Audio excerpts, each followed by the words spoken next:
I'm Dana Denha, and you're watching FYI. Housing prices in the county seem to be perpetually on the rise, which makes it difficult for our most vulnerable population to afford a warm place to live. The Shelter Association of Washtenaw County is a resource, but they need community support. Provide them with permanent housing. We can provide them with services. We can provide them with rapid rehousing. Get them out off of the street. We are gathering today for the Shelter Association of Washtenaw County's Hustle for Housing to raise awareness about ending homelessness in Washtenaw County, that so many people today are experiencing housing insecurity and that we can do something about it. There's still huge inequality across our community, lack of opportunity, and then the affordability crisis. Even if you are working right now and you're back on your feet or you're disabled and have a Social Security income, you can't afford a unit. The units are just so expensive. It's really dire that we create more affordable housing opportunities for people, and the Delanis Center is a critical partner in the work to end homelessness because they provide immediate shelter to people in need. I was homeless for 7 months and found these guys can help me. City Council can use funding from the American Rescue Plan funds to help support affordable housing and homelessness services. They can help use those funds to purchase housing that they can remain affordable permanently, and also providing services to people in need with those funds. I don't know what it would be like without them helping along the way, you know. It would be hard, I know that, harder. We just need to care about our fellow humans and come together and give people a place to live.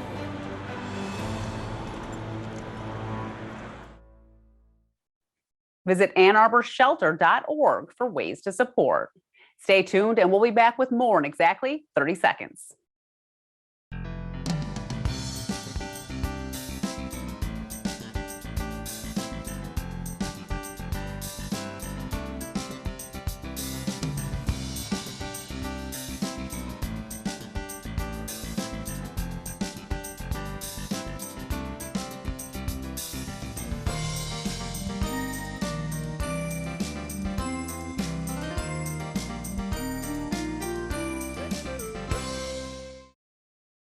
Original artwork can add a one-of-a-kind touch to your work or living space.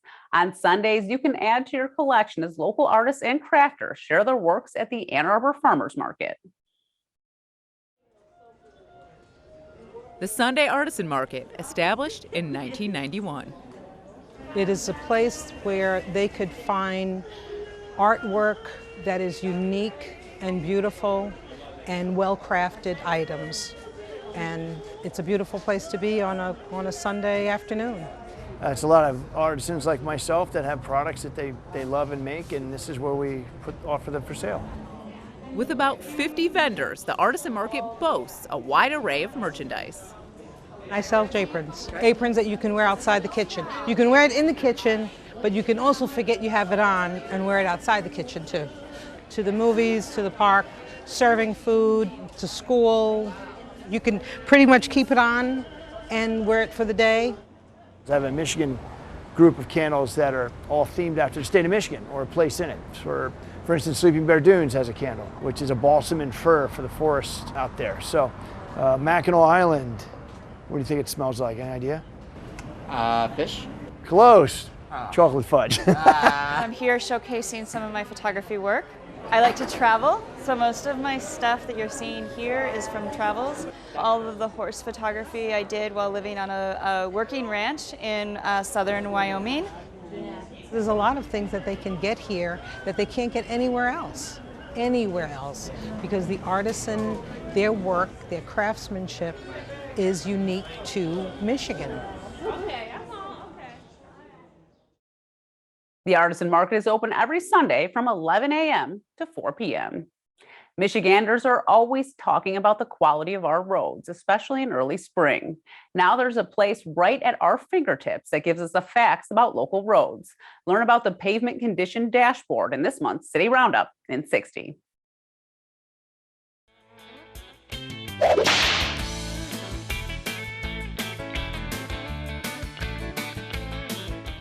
Hi, I'm Nick Hutchinson, City Engineer for the City of Ann Arbor. I'm here to show you our new Pavement Condition Dashboard.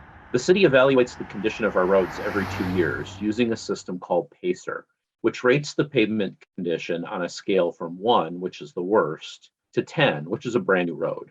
The dashboard you see here contains data that was collected in 2021. It shows the average ratings of our major and our local streets, along with the number of miles that fall into each of those rating categories.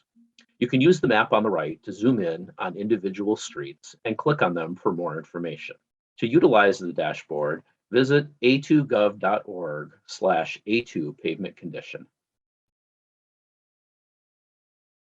Music has a huge effect on the human psyche. Finding the beat and getting lost in the movement can help you cope with the intricacies of life. It creates smiles. It allows emotions to flow. One local is sharing his love for music with an interactive and spiritual drum and dance jams. Joining me is Curtis Glatter, founder of the 10th annual Drum and Dance Jam. Welcome back to the show, Curtis. Thank you so much. I really do appreciate you making time for me today. So, tell us what the Drum and Dance Jam is all about. We've talked before, but let's get a refresher on it. Sure. So there's no experience necessary. Anybody can come and join me for a dance jam. So it is a dance jam because not only do we play percussion, but we also allow people to dance whenever they feel the inspiration to dance. So if you decide that you want to come and drum, we have about 8 to 10 drums, but we also allow people to just stop drumming and get up and move a little if they'd like to dance, or if they'd like to just stretch, or if they'd like to just say any kind of spiritual blessing, any of those above. It is a very active group. I just wanted to let you know. So when people come to drum, they usually allow themselves not only to play at a fast pace or a slow pace, but they also allow themselves to stop drumming and just get up and allow themselves to enjoy the space around them. Yeah, what an accomplishment doing this for 10 years. Talk about starting it 10 years ago and keeping it flowing for all this time. Sure. So it is a very proud moment. I wanted to let you know. So I appreciate you mentioning that. Don Allen was the one that started the Drum and Dance Jam at the Interface Center. And I actually joined his drum circle about maybe 3 years into the making of when he was working on it. And he's from Manchester. Unfortunately, he recently passed, but I want to carry that torch along. So the reason it's the 10th annual is before I started doing the Interfaith Drum and Dance Jam, I was doing a drum circle over at the Body, Mind, and Spirit Center at 2007 State Street. And they closed up, and I was looking for a new place, someplace where I could join people. And then all of a sudden I asked Mr. Allen if I could maybe take over during the summer. And he said, sure, come on by. Well, it turns out come on by meant you can take it over and you can have it and you can host it and you can promote it. So I said, sure, I'd be happy to.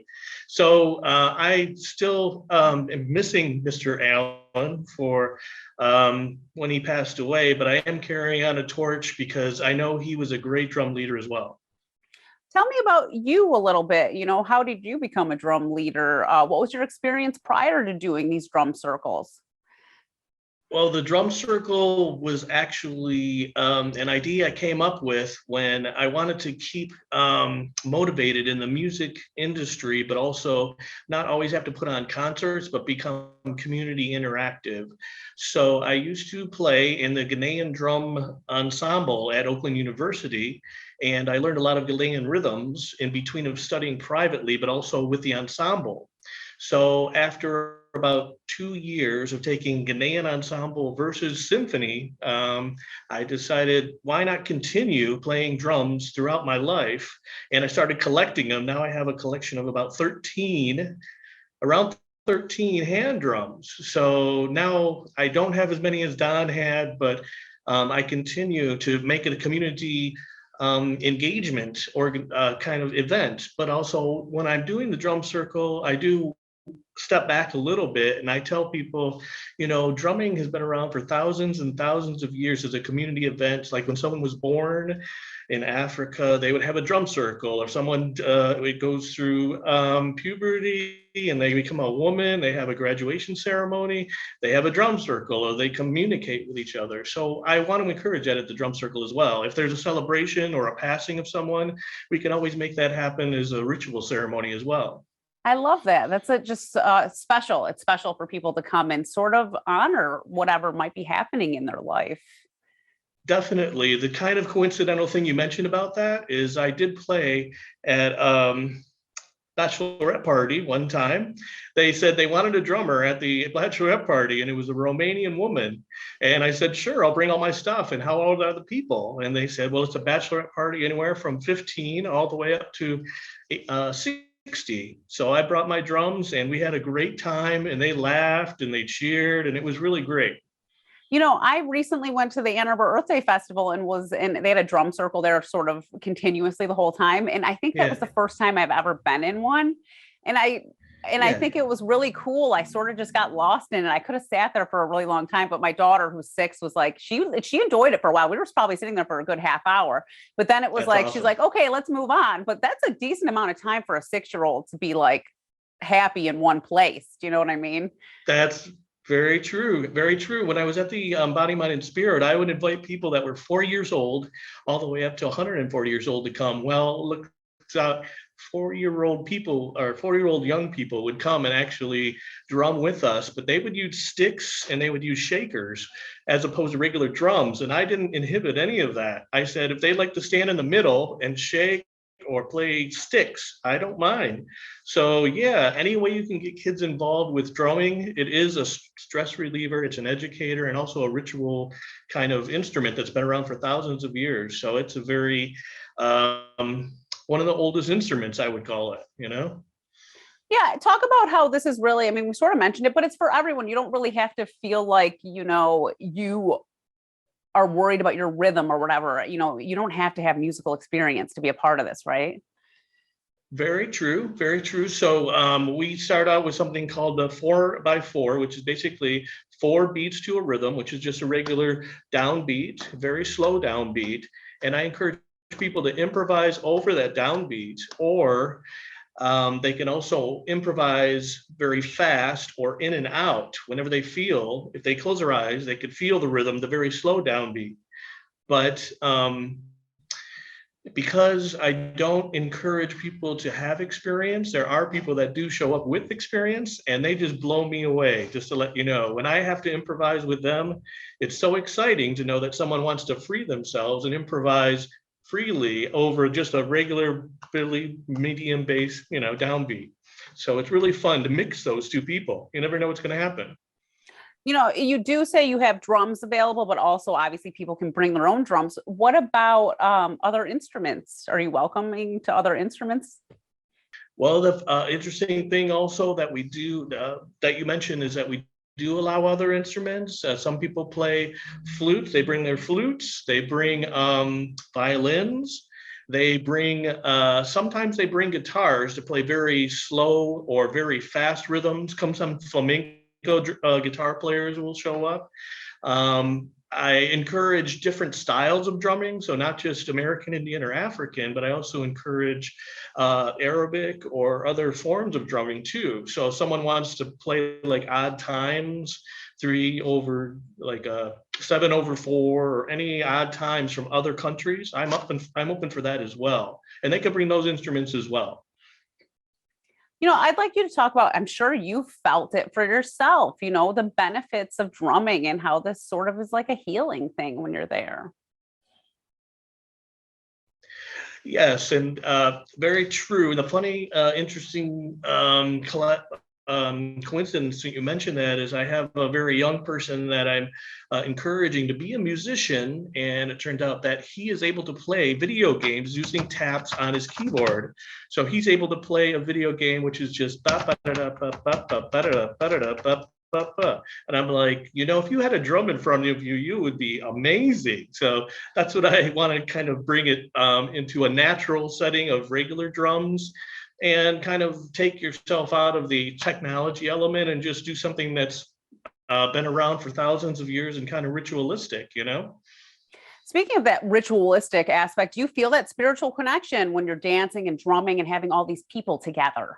I definitely do. Yes, I do encourage it and I do feel it. You'll see me close my eyes during the drum circle, and I won't stop when you expect me to stop. Sometimes I'll stop it by saying, everybody rumble, like Don Allen used to do. Just everybody have a really loud rumble, or I'll say, okay, let's quiet it down a little bit and just do something very quiet to kind of calm the mood.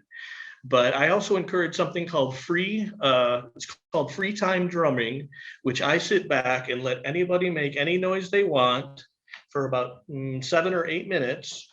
And I will play just basic rhythms to kind of keep a downbeat, but they will just make these scratching noises on the drums, or they'll kind of tap it with their fingers. So you never know what's going to happen when I say, okay, time for free drumming, you know?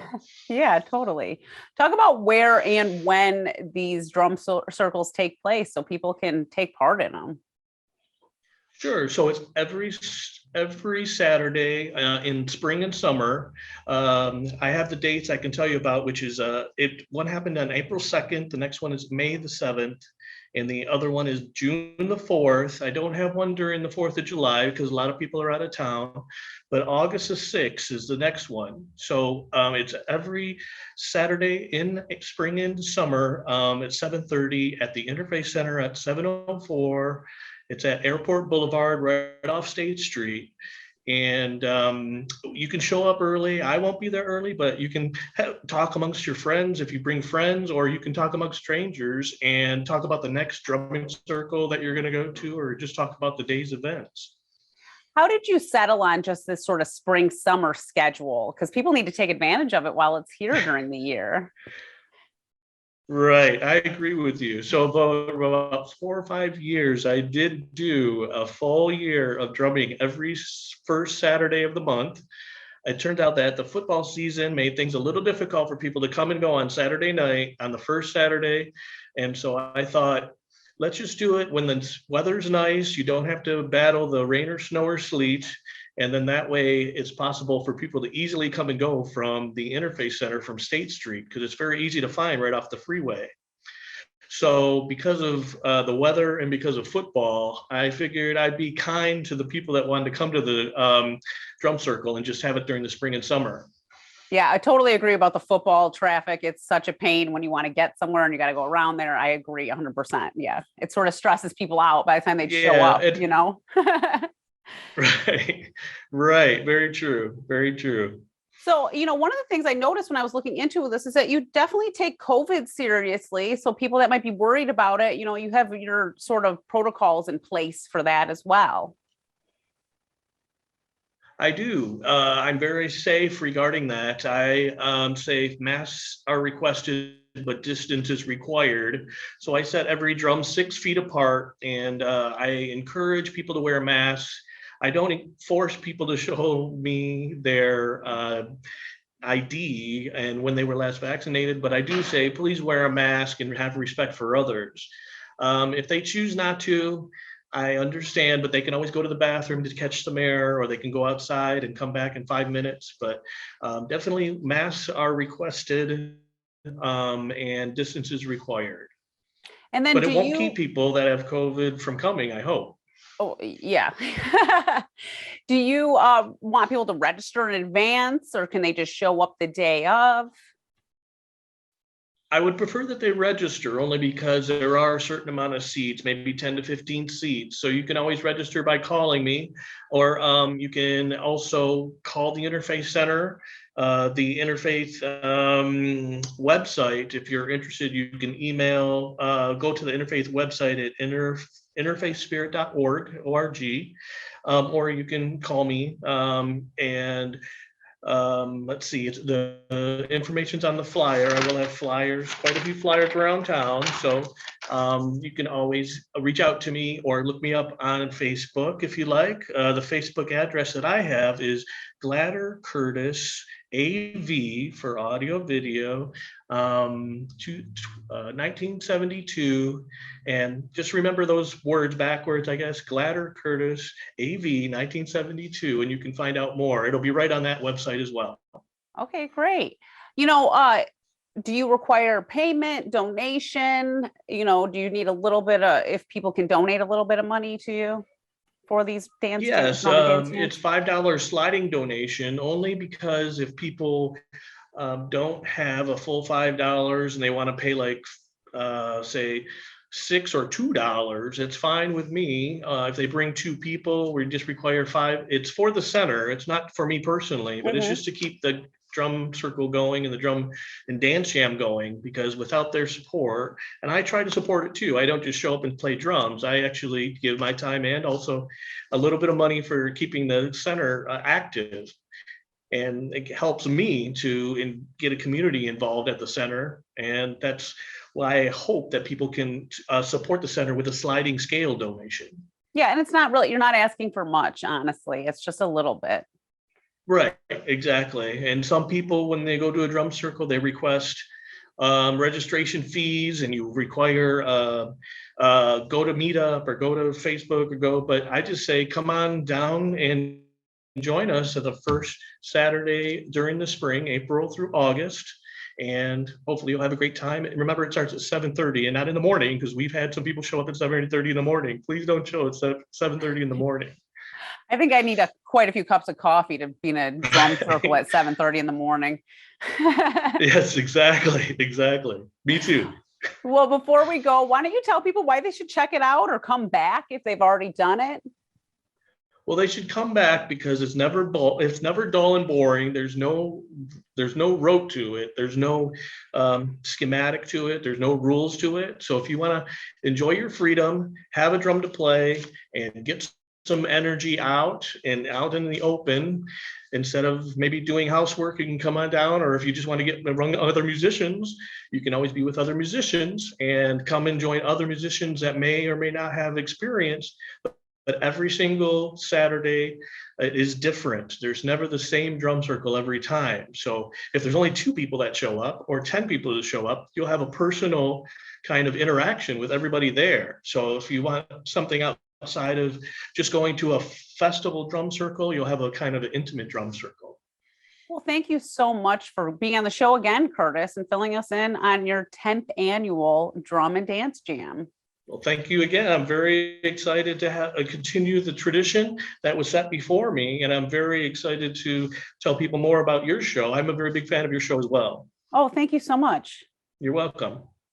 For more on this and other programs, visit a2gov.org/CTN. Visit youtube.com/CTN Ann Arbor to see all that we have to offer. And remember to like, subscribe, and ring that notification. Thanks for watching, and tune in next time to FYI.